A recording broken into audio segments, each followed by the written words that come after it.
আসসালামু আলাইকুম। আমি পীরজাদা আসিম বিল্লাহ সিদ্দিকী বলছি।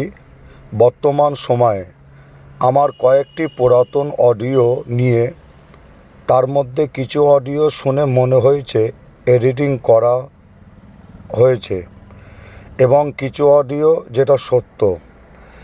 তার মধ্যে একটি অডিওতে আমি আওলাদে মোস্তফা মাদানী পীরজাদা সাদ্দাম সিদ্দিকী ভাইকে নিয়ে কিছু কথা বলেছি, যেটা নিয়ে সোশ্যাল মিডিয়াতে ফিতনা ছড়ানো হচ্ছে।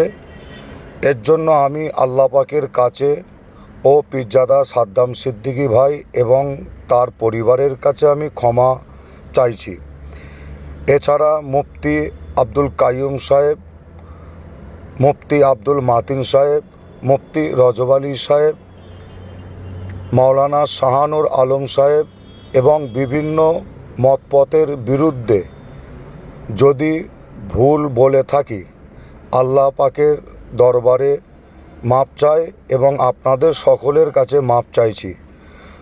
বর্তমান মুসলিম উম্মার পরিস্থিতির দিকে লক্ষ্য করে সকলকে আহ্বান করছি, আসুন আমরা সকলে পিছনের কথা সব কিছু ভুলে গিয়ে মুসলিম উম্মার জন্য মিলেমিশে কাজ করি।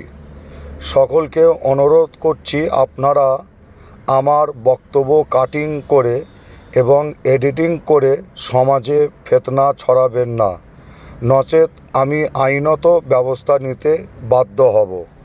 আপনারা সকলে ভালো থাকবেন, সুস্থ থাকবেন। আমার জন্য আপনারা দোয়া চাইবেন, আমি আপনাদের জন্য দোয়া চাই।